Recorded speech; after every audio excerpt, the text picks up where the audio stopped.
सभी को पता है रिलीजियस कन्वर्जन यानी कि धर्मांतरण क्या होता है। जब कोई व्यक्ति एक धर्म से दूसरे धर्म में जाता है उसी को हम रिलीजियस कन्वर्जन कहते हैं। हमारे देश में आर्टिकल 25 हमें राइट टू रिलीजन देता है, जिसके तहत हम कोई भी रिलीजन को अपना सकते हैं, उसे प्रैक्टिस कर सकते हैं, प्रोफेस कर सकते हैं यानी उसका प्रचार कर सकते हैं और उसे प्रोपगेट यानी कि फैला भी सकते हैं। मगर 2021 में यूपी एंटी कन्वर्जन लॉ लाया गया। यूपी एंटी कन्वर्जन लॉ इसलिए लाया गया क्योंकि धर्मांतरण यानी कि रिलीजियस कन्वर्जन्स तो हो रहे थे, मगर ये रिलीजियस कन्वर्जन्स इलीगल तरीके से हो रहे थे। बस इन्हीं पर रोक लगाने के लिए यूपी का एंटी कन्वर्जन लॉ 2021 में लाया गया था।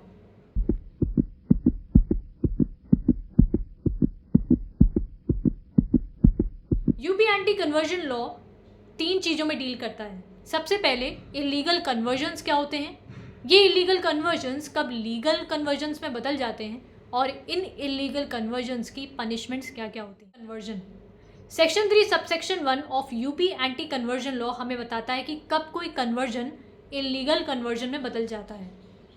जब भी किसी कन्वर्जन को कराते समय यानी कि धर्मांतरण कराते समय जब मिस रिप्रेजेंटेशन यानी किसी इंपॉर्टेंट फैक्ट को छिपाते हुए कन्वर्जन करवा दिया जाए, जैसे कि मेरा नाम राम है मगर पूरा नाम राम खान है, ये बात छिपा दी जाए तो ये मिस रिप्रेजेंटेशन का भाग बन जाती है। मिस रिप्रेजेंटेशन का मतलब होता है कि फैक्ट बताते हुए एक चीज़ को, इंपॉर्टेंट मटेरियल को छिपा लेना। जैसे मेरी उंगलियां 5 हैं मगर मैं दिखाऊं 4 हैं, तो 5 ही ना, यही मिस रिप्रेजेंटेशन है। दूसरा अनड्यू इन्फ्लुएंस, जैसे कि सर्वेंट और मास्टर, एम्प्लॉयर और एम्प्लॉय अगर इस प्रेशर में, इस इन्फ्लुएंस में आके कोई कन्वर्जन कर लेता है कि मास्टर कह रहे हैं मुझे करना ही पड़ेगा या फिर मेरा बॉस मुझसे कह रहा है, तो ये भी एंटी कन्वर्जन लॉ में डील किया जाता है, इसको भी इलीगल माना जाता है। फोर्स कोएर्जन यानी कि किसी चाकू रख के या फिर बंदूक रख के अगर आपसे कन्वर्जन कराया जाता है तो ये भी इस सेक्शन में डील किया जाता है। जब मैरिज का ही पर्पस रिलीजियस कन्वर्जन हो या फिर फ्रॉड के ज़रिए आपको रिलीजियसली कन्वर्ट करवा दिया जाए तो ये भी एंटी कन्वर्जन लॉ का पार्ट बन जाता है। हाल ही में हाई कोर्ट की जजमेंट के अनुसार लिव इन रिलेशनशिप्स को भी इन्हीं मैरिजेस में कंसिडर किया गया है। कोई भी क्रिमिनल केस होता है उसमें बर्डन ऑफ प्रूफ यानी कि प्रूफ करने की जिम्मेदारी विक्टिम की होती है जिसने उस चीज़ को सहा होता है।